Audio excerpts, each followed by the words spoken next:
one World Trade Center that is the one where the impact. The cause of India's freedom for many years.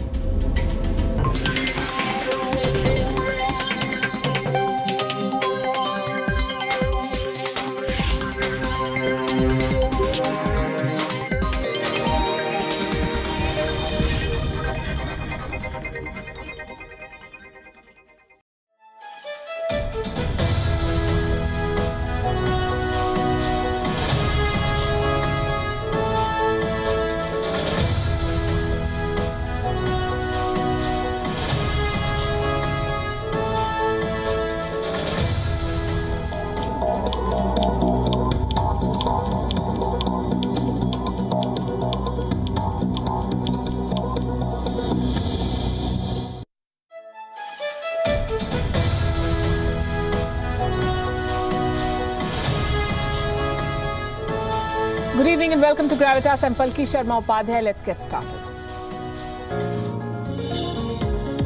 Gravitas, presented by Amity University, ranked amongst the top 3% universities globally.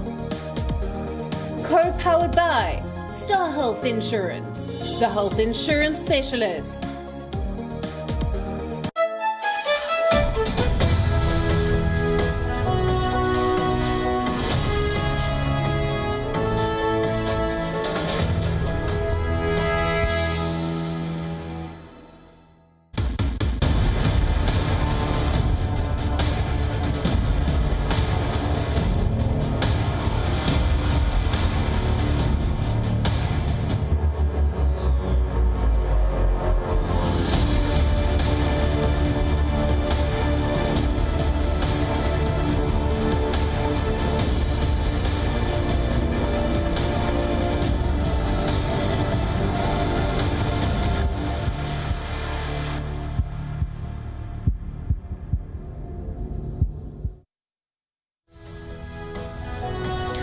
China's expansionism is not limited to land and sea borders. It is running a race to space. It is also trying to beat the world in technology. It wants to be the next tech superpower. Last year, which is year one of the Wuhan virus pandemic, companies from China filed more patents than any other country. At a time when the entire world was fighting the virus exported by China, China was busy trying to control future technologies. It was the source of almost 70,000 patents. Why is China in a rush to get all these patents? What about the other traditional technology and innovation hubs? And where does India stand in this race for patents? Also, what is China's strategy? A country that was once seen as the copier of technology wants to be now seen as the creator, the innovator. We'll discuss this on Gravitas tonight. Also on the show, in Myanmar, the crackdown after the coup has intensified after being banned on Facebook. The army is posting threats and violent videos on Chinese platform TikTok. Just over a month in office, is Joe Biden losing the West Asia plot already? A US military base in Iraq has been hit by a second rocket attack in a month. Why is Turkey's President Recep Tayyip Erdogan changing a crucial law just before an election? Critics say he fears a defeat. And 3 new species of sharks have been found off the coast of New Zealand. They glow in the dark. We'll tell you all about them. We begin as always with Gravitas Global Headlines. 3 women who worked for a local Afghan radio and TV station have been shot dead. The Islamic State has claimed responsibility for the killings. Police say the prime suspect has been taken into custody. The 3 women were shot in the head while returning from work in the city of Jalalabad. The UK will receive 10 million AstraZeneca COVID-19 vaccine doses made by India's Serum Institute. 10 million out of a total of 100 million doses of AstraZeneca's COVID-19 vaccine will come from the institute, which is the world's largest vaccine manufacturer by volume. Saudi Arabia's health ministry has said only those who have received COVID-19 vaccines will be allowed to attend the Hajj this year, adding that the government must be prepared to secure the manpower required to operate the health facilities in Mecca and Medina. These facilities will be stationed at entry points for pilgrims, in addition to formation of a vaccination committee for pilgrims within Saudi Arabia. Protesters in Lebanon blocked roads with burning tires and dumpsters after the Lebanese pound tumbled to a new low in a financial meltdown that has fueled poverty and widespread unrest. The Kremlin has called Western sanctions absolutely unacceptable and dismissed as outrageous claims that the country's security agency FSB was behind the poisoning of Russian opposition leader Alexei Navalny. Spokesman Dmitry Peskov said such measures can worsen the already strained ties. Nigeria's President Muhammadu Buhari has banned mining and imposed a no-flight zone in the northwestern state of Zamfara. Following the release of 279 schoolgirls who were abducted, Buhari also ordered a massive deployment of military and intelligence assets to restore normalcy in Nigeria's northwest. Demonstrators protested outside the New York administration office demanding Governor Andrew Cuomo's resignation. This after a third woman came forward accusing the governor of sexual harassment. An explosion struck a Dutch coronavirus test center 60 kilometers north of the capital Amsterdam. The blast was caused by a metal cylinder left outside the building. Weeks after, another testing center was burned down during violent riots across the Netherlands against a coronavirus curfew. No injuries have been reported.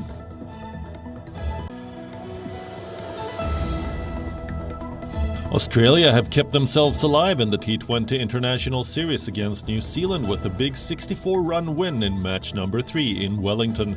Captain Aaron Finch returned to form with a quick-fire half-century, while Glenn Maxwell smashed 70 from just 31 balls to power the Aussies to a formidable total of 208 for 4. New Zealand lost 2 early wickets to the debutant Riley Meredith in the chase, but Ashton Agar was the star of the show with career best figures of 6 for 32, as the hosts were skittled out for 144.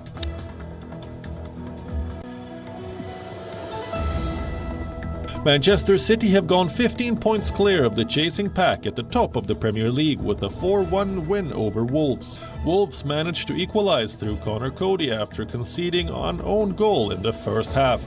They even kept the scores level till the 80th minute, but City's dominance was rewarded with Gabriel Jesus scoring twice and Riyad Mahrez also on target late on.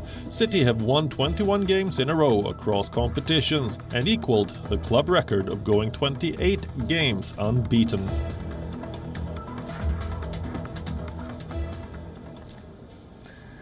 A global war is underway.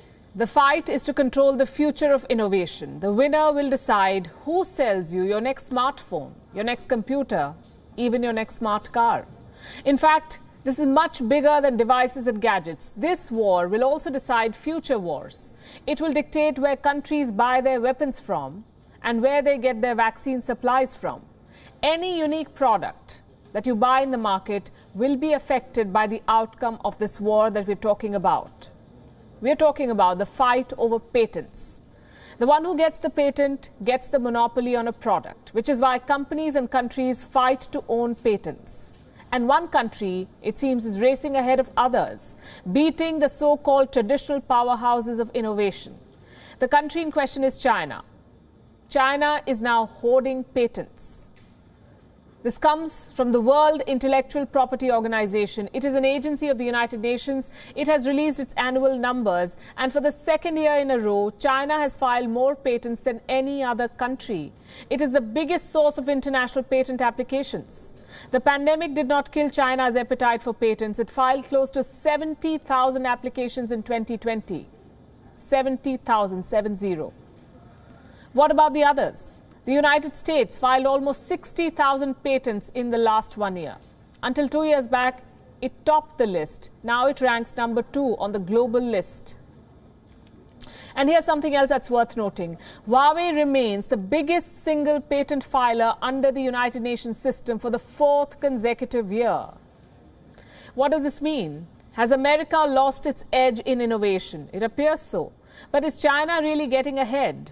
Well, we're not quite sure. As always with China, there's more to the story than meets the eye. So here it is. You see, the number of patents filed is just one yardstick to measure innovation. It's not the only one.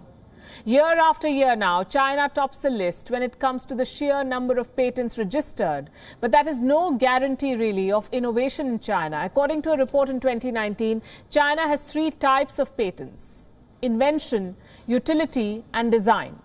Now, critics say most Chinese patent applications are graded utility, which means that they're not as rigorously examined as higher grade invention patents.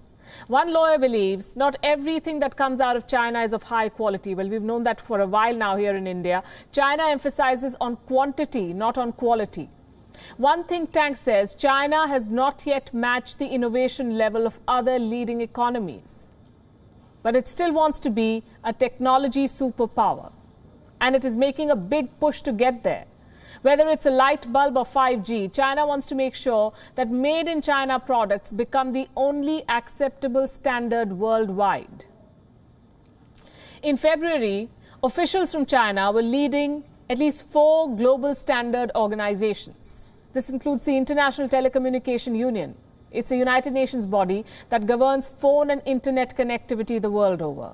It's a body that will define how the next generation of technologies like 5G will operate. China wants to have a say in such decisions. So where do patents come in this? Here's what the plan looks like. First, China gets a product patented. Then it pushes for that product to become the global standard. So only China will be able to make and sell it. And you will only have to use that standard product. Needless to say, there's big money to be made here. Global standards are based on patented technology. Those who adopt such standards have to pay licensing fees to the patent owner. So China is basically pushing its companies to register more patents. The government offers incentives for this. Just by filing patents, Chinese companies can get cash bonuses. They can get subsidies, even a lower tax rate. This should explain why Chinese companies are rushing to get their patents in place. What's in it for the government? Power and money. Beijing wants to dictate the international standard and earn money from licensing. Such a situation would make it harder for other countries to ban made-in-China gear. It will be harder to ban companies like Huawei. That's because they will then become indispensable. If they hold the patent, the world will have to turn to them for future technologies. That is China's plan. What is a patent, though? It's a sort of a grant that allows an inventor to maintain monopoly over an invention. In other words, a patent allows people to prevent others from copying, using, manufacturing, or selling their invention. Take the name of this channel, the one that you're watching, WION. It's our registered property and trademark. We have the intellectual property rights over it, and we wouldn't like others to use it unless you're sharing our stories, which all of you are welcome to do. That said, a couple of questions do emerge. How does one get a patent? How exactly do patents work? How long do they last? Also, when were they introduced? Is there a global patent agency? And how's the patent scene here in India? Here's a small crash course on the world of patents. Suppose you invent something really unique and awesome, are able to explain how it stands out from the rest in simple terms, and want to be the sole owner of your invention. All you have to do is get a patent. What's that? The Oxford Dictionary defines patent as an official right to be the only person to make, use, or sell a product or an invention. Meaning, if you have a patent, you have the right to decide who may or may not use the patented invention. But for how long? Well, patent protection is usually granted for a limited period, generally for 20 years from the filing date of an application. Once it expires, the invention becomes common property and can be freely used by anyone. But you can always apply for a patent renewal. So when were patents introduced?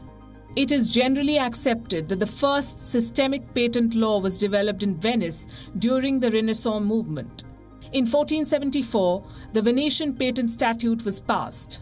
It read, "Each person who will make any new ingenious contrivance shall give notice of the same to the office of our provisioner of common, and it will be forbidden to any other in any territory or place of ours to make any other contrivance in a similar form and resemblance without the consent and license of the author up to 10 years.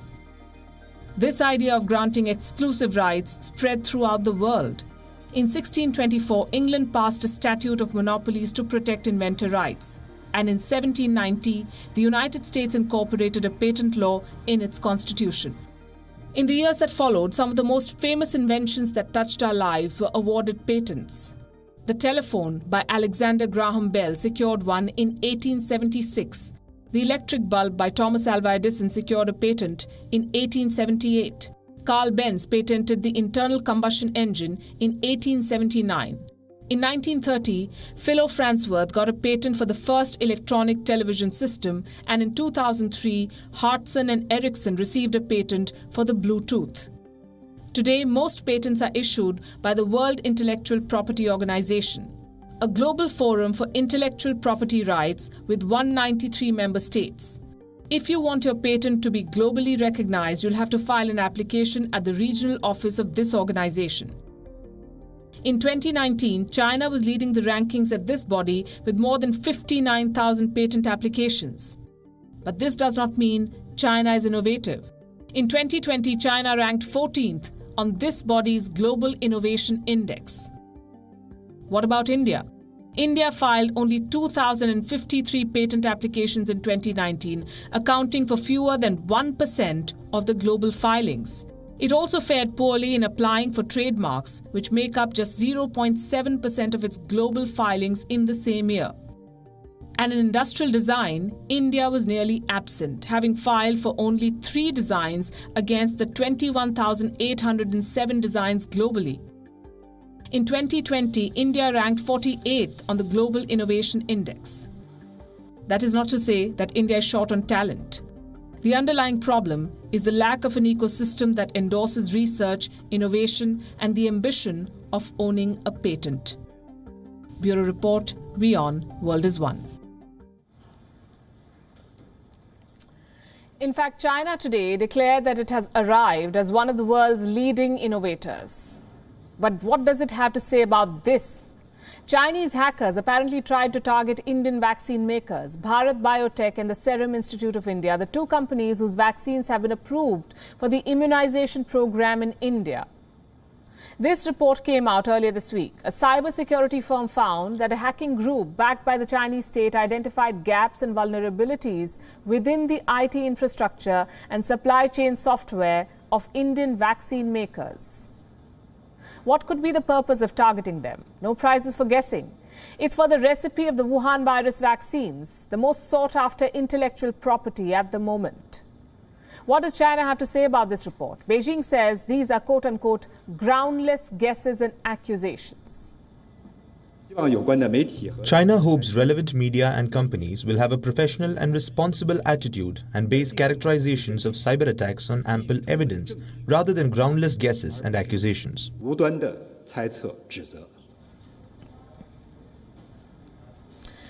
The Global Times had something to say too. It ran a piece with a statement from the Chinese embassy in India. It says China leads the world in vaccine research. Both India and China are contributors to international cooperation on vaccines, and they have, quote-unquote, fallen victim to disinformation.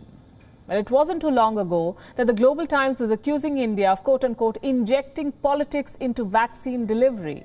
Just 3 days ago, it changed its tune with this. A new editorial that says the contribution of Indian vaccines should be lauded. It seems like the Chinese vaccines are not proving to be as effective as Beijing would have hoped for. They say imitation is the greatest form of flattery. But what if the imitation is worth billions of dollars? What if no permission was secured? Does it still seem like flattery or a classic case of daylight robbery? This is China's growth story in a nutshell. Ingenuity has never been the driver of Chinese progress. Instead, it was happy being the world's photocopier. Anything you saw in the West had a Chinese variant, cheaper, less durable, but indistinguishable at first glance. For the longest time, China was okay with this, replicating products from elsewhere. The patent laws in China permitted this. In the name of import substitution, Western duplicates flooded the market. Then in the late 70s, Deng Xiaoping opened the floodgates. Foreign producers could now access the untapped Chinese market. They could invest money. So China went from being a photocopier to a factory. But still, no ingenuity. Under Xi Jinping, China wants to shed this tag. It wants to be original, inventive. But these are not qualities that you can enforce. So China's workaround is intellectual property rights. Scoop up as many patents and trademarks as you can. It's a classic case of hanging degrees on the wall. They're impressive, but they're not a guarantee of genius. So how does China plan on doing this? The first is what many experts call stealing your way to success. Forced technology transfers. It's simple, it's shrewd, and it's extremely unfair. Whenever a foreign firm wants to enter the Chinese market, the government lays out a condition. Share your technology and the market access is yours. This was one of the reasons behind the trade war with America. Then there's the issue of implementing laws. Now, since the mid-1980s, China does have a patent system. But then again, having laws and enforcing them are two very different matters. In most democracies, this is not a problem. But behind China's Great Wall of Secrecy, laws are more political than judicial. This is China's makeover plan to go from being a copier to being seen as a creator. And it fits perfectly with Xi Jinping's larger global ambitions. To go from an ally to an alliance leader, from an aspiring power to a world-beating hegemon. But here's the catch. China's makeover as a creator is largely cosmetic. 20% of products in China are counterfeits. It's so popular that they even have a word for it. Shanzai. For China to reinvent itself as a creator, it will have to start from the bottom. For starters, there is no entrepreneurial culture. And understandably so. China loves singularity. They are one leader, one party, one culture. There is simply no room for diversity of thought. But there are exceptions, the likes of Alibaba's Jack Ma and Tencent's Pony Ma. Instead of celebrating them, Beijing wants to make an example out of them. One speech criticizing Chinese regulators and Jack Ma is out of the list of China's top 3 richest men. So much for becoming a powerhouse of innovation. China scooped up thousands of patents in the last decade, but where is China's answer to Apple, to Google? The fact is, instead of creating world-beating ideas, China has been content with copying them. Some, like Huawei, have had limited success. But since Chinese companies come with a baggage of Chinese politics, they're never really welcomed with open arms. Xi Jinping is on a mission to change all of this. But what if he's the problem? Let's go back to history. The Chinese invented gunpowder, the compass, paper money, long-distance banking. They never had a problem with innovation until the communist regime came to power. The rigidities of communist China have throttled ingenuity. Patents and trademarks are not going to help. Promoting free thought and entrepreneurs will. But expecting China to promote free thought will be expecting too much. Ask the Uyghur Muslims of Xinjiang. They're not only being subjected to political indoctrination, but to systematic labor schemes aimed at cutting their population density. And I'm not saying this. The Chinese themselves are. Another report has been leaked from China. It's a high-level study meant only for Chinese officials. It suggests that Beijing is attempting to erode the personal and regional identity of Uyghur Muslims. And this is being done through forced labor and job transfers. This is the Nankai University, a public research institute located in Tianjin, China. In May 2018, academics at this institute released a report on labor programs in Xinjiang. The report was taken down in mid-2020, but a copy was archived by academic Dr. Adrian Zenz. He has now written his own analysis of the report in the English language, and the revelations only add to the growing evidence on China's efforts to persecute the Uyghurs. The report talks about China's labor programs, which included job transfers of Uyghur Muslims away from Xinjiang. It calls these transfers a long-term measure to influence, melt, assimilate, and reduce the Uyghur population density. The academics who published the report mentioned that there was a severely excessive number of Uyghur laborers and that they constituted a latent threat to the current regime. Dr. Zenz says that these Chinese academics considered work transfers a crucial means to crack open the solidified society of Uyghurs. They recommended that China should expand its labor programs to central and eastern parts to reduce this threat. They wrote, let them gradually change their thinking and understanding and transform their values and outlook on life through a change of environment and through labor work. At the same time, the report also mentions how China had gone too far in its crackdown and how the demonization of Uyghurs resulted in authorities refusing to accept them as workers. The academics call this situation a serious obstacle to China's goals. They said the entire Uyghur population should not be assumed to be rioters. This is very detrimental to the long-term stability of Xinjiang. China maintains absolute denial over the persecution of Uyghurs, but this report reveals how the attack on Uyghurs is in fact a government policy. How the Chinese regime is systematically displacing Uyghurs away from their homes and is now trying to save face. Speaking at the UNHRC, a Chinese delegate said that Beijing is ready for a visit by the UN High Commissioner on Human Rights to settle all doubts, and that it will continue to oppose any political operations to pressure China. The door to Xinjiang is always open, and we welcome the High Commissioner to visit Xinjiang.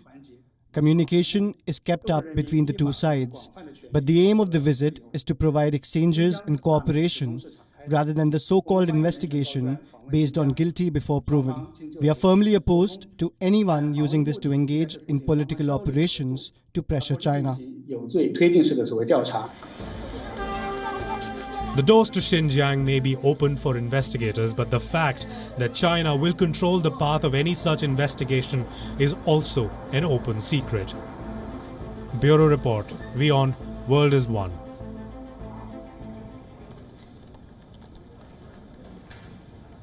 Over the weekend, Myanmar's military opened fire on innocent protesters. 18 of them were killed. The junta's crackdown showed the extent to which the military can go to sustain this coup. Tonight on Gravitas, we'll show you the impunity with which the military is operating in Myanmar. They're now openly issuing death threats through TikTok. Videos like these are now flooded on the Chinese social media platform. These are soldiers, you see. They're dressed in military fatigues. They're showing off their automatic weapons and bullets. These soldiers are openly threatening protesters, and TikTok is allowing all of this hate to flow. Our next report tells you more.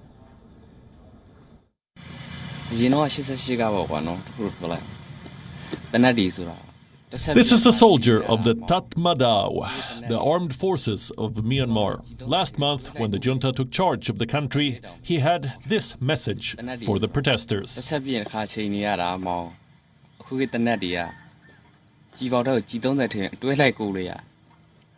is just one of the many clips. While the identities of these soldiers haven't been verified, one activist claims there are more than 800 such videos on social media. They openly threaten violence against peaceful protesters. In one clip, two soldiers point their rifles at the camera.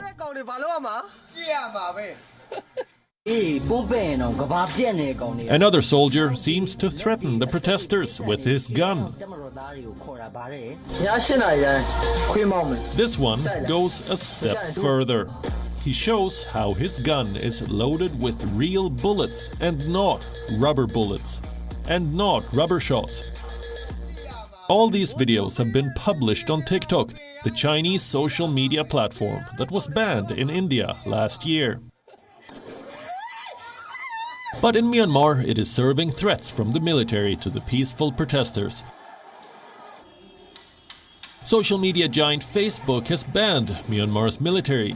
It seems like TikTok is allowing the soldiers to publish anything. even death threats against the protesters.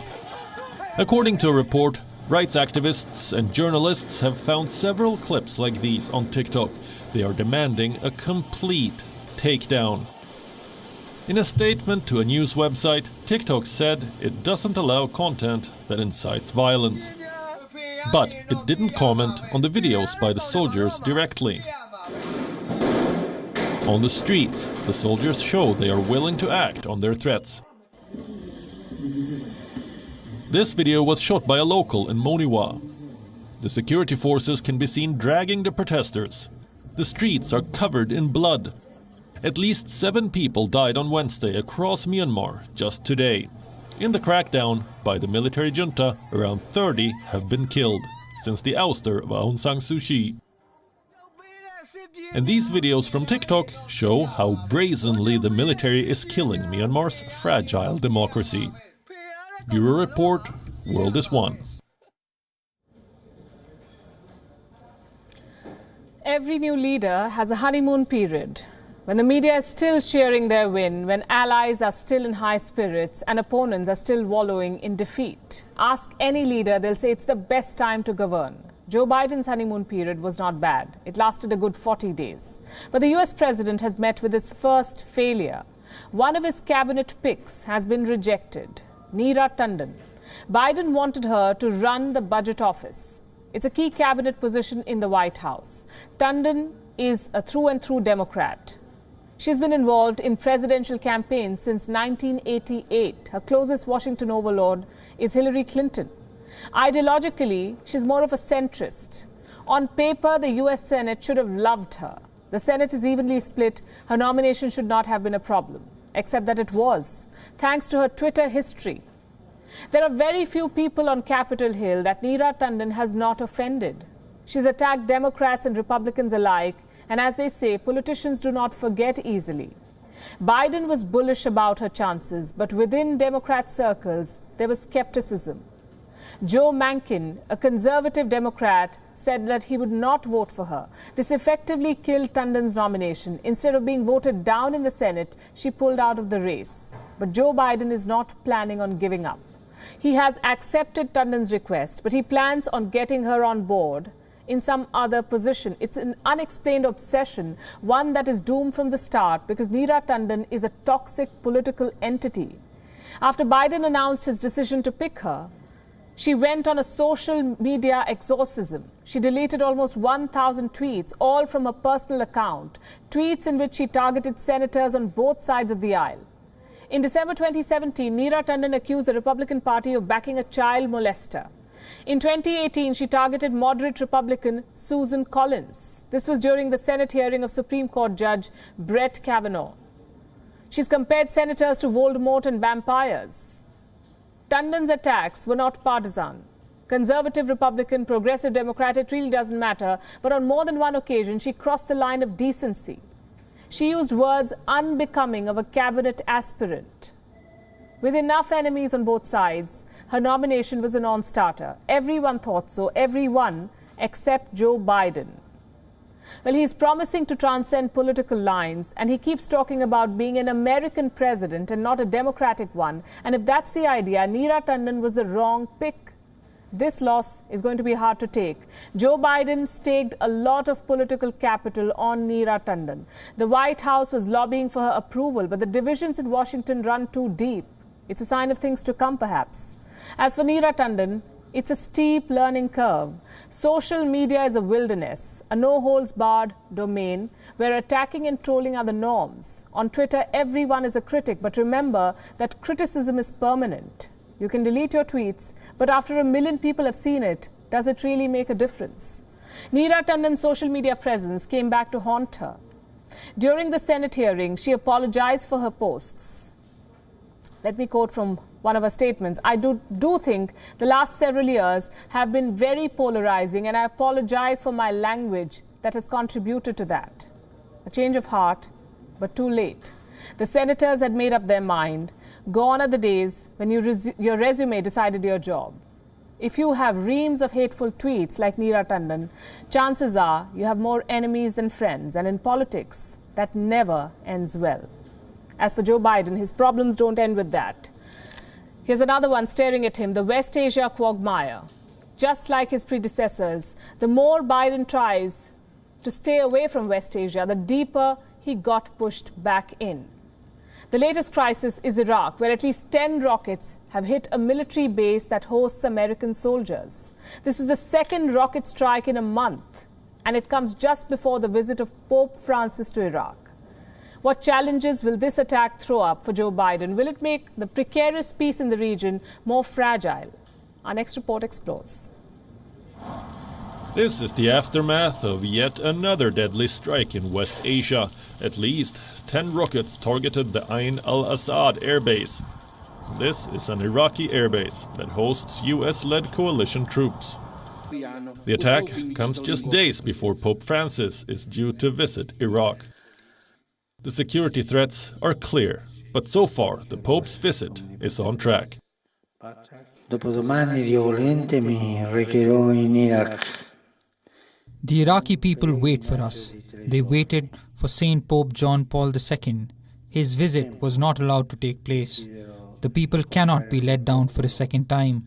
Pray for this trip that it may happen in the best way possible.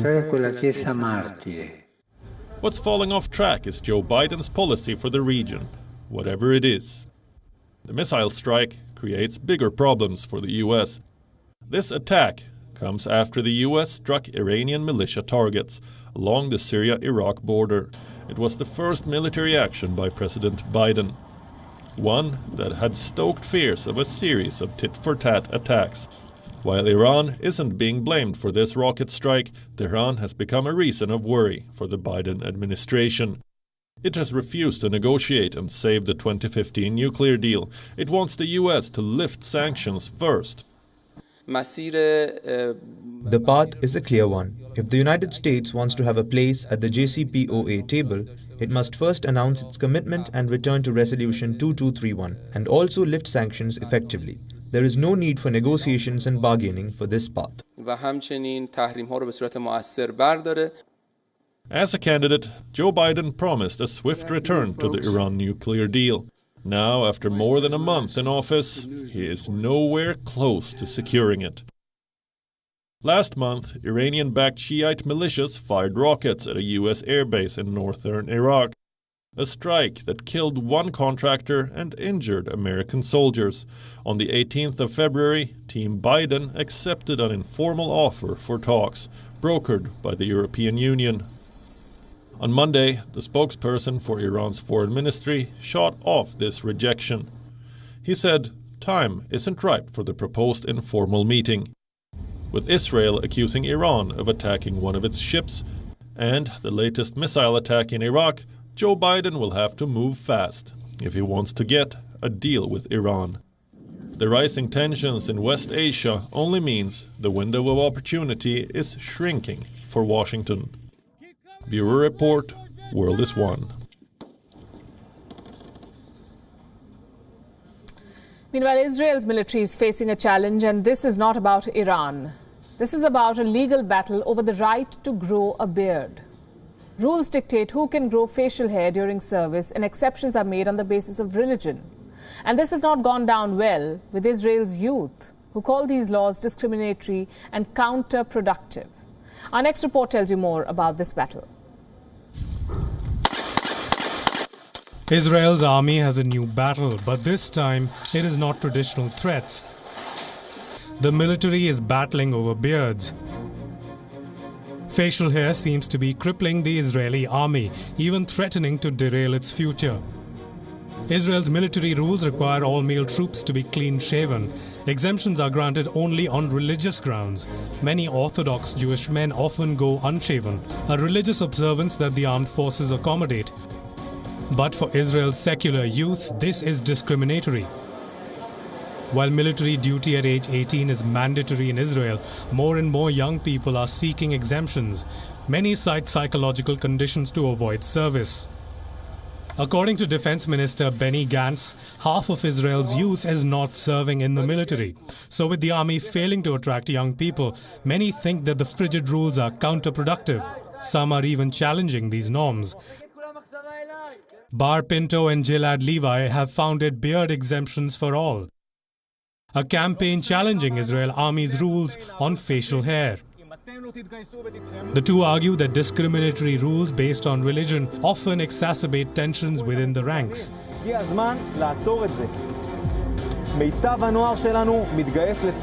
The campaign is bolstered by a 4,000-member Facebook group, online video campaigns, merchandise and stickers, all branded with a beard.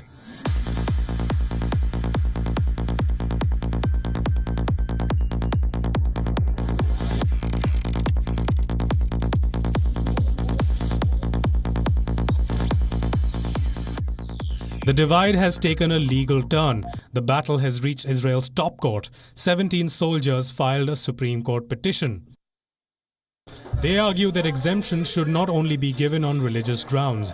Anyone who makes a request should be exempted. 1,600 troops even contributed money from their own pockets to fund the legal challenge. Israel's youth wants its army to focus on issues that matter. For many, their facial hair is a part of their identity, one that they are not willing to give up. Israel's struggle to balance modern standards with tradition has come to a head in the military. Will beards end up dividing the Israeli army? Bureau Report, WION World is One. Let's talk about the Turkish president now, Recep Tayyip Erdogan. He has controlled Turkey for 17 long years, first as Prime Minister and now as President. And in these 17 years, he's made Turkey an autocracy, a one-man show. Too bad the show is now getting bad reviews. So President Erdogan wants to change the rules. Let me explain. The poll numbers for the president are dropping, for his party rather. Supporters of his party are disenchanted and they're drifting away. Why? Because economic growth has slowed, the lira has nosedived and Erdogan's allies are breaking away to form rival parties. According to a compilation of 15 recent opinion polls, support for President Erdogan's Islamist-rooted Justice and Development Party, or AKP, has fallen to 36% from 42% in the last election. And this is a significant drop for a ruling party, especially for one that has been in power for 17 years and one that has been on a losing spree. In 2019, you would remember, municipal polls were held in Turkey and Erdogan's party suffered defeat in 3 very important cities, Ankara, Istanbul and Izmir. These are 3 of the largest cities in Turkey and the elections here were won by opposition parties in all of the 3 cities. It's been more than a year and there are growing fears that these embarrassing losses could transform into a wider nationwide loss in the 2023 election. Pollsters say the Turkish president should be worried, and it seems he is, which is why President Erdogan is trying to change the election rules.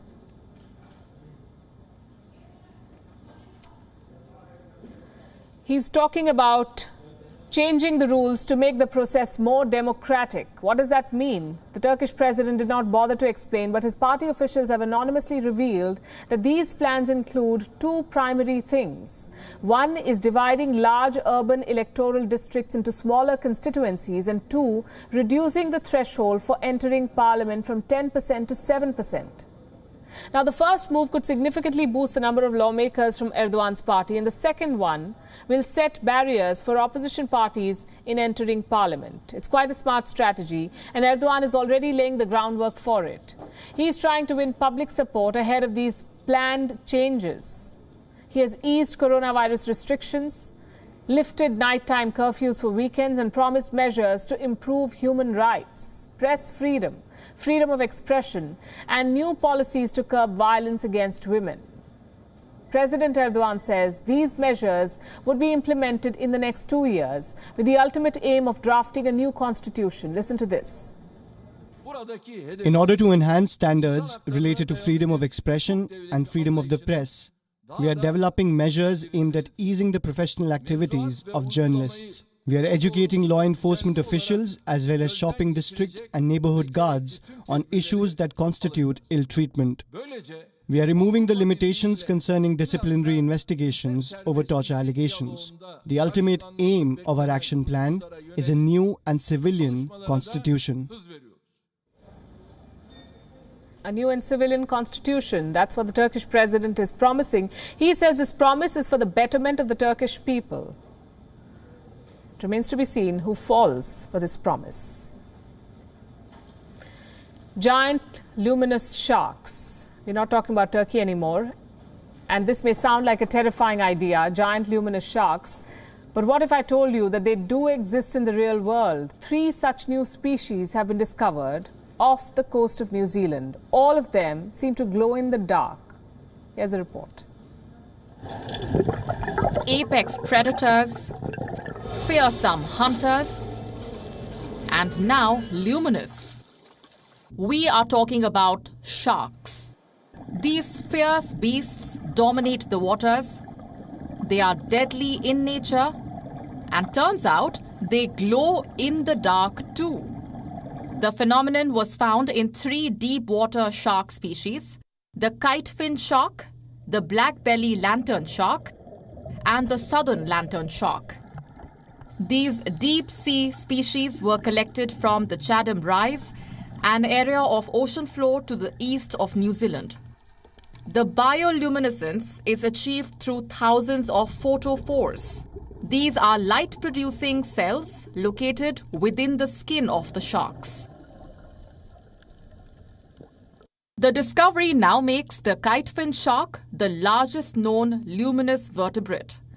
According to a study published in Frontiers in Marine Science, researchers made this discovery in January 2020.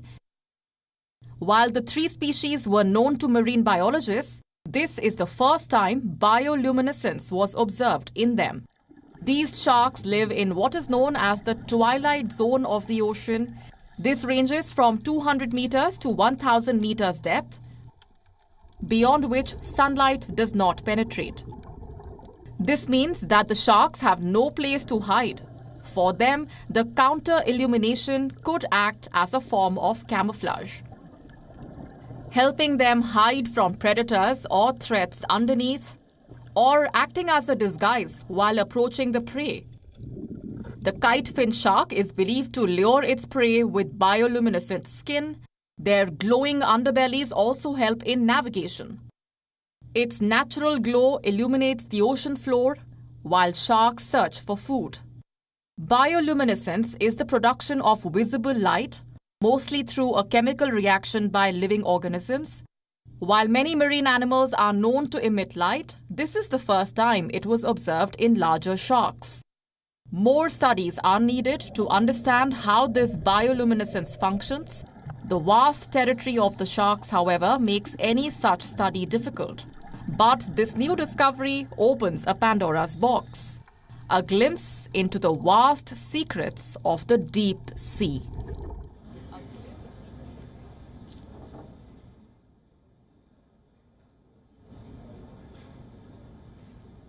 On that glowing note, we're slipping into a short break. Up next, Gravitas Images. Thanks very much for watching.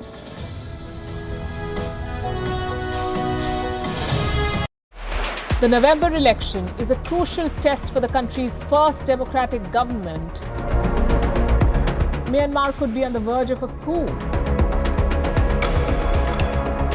The country's powerful military generals are threatening to take action against what they call a fraudulent election. Myanmar's de facto leader, Aung San Suu Kyi,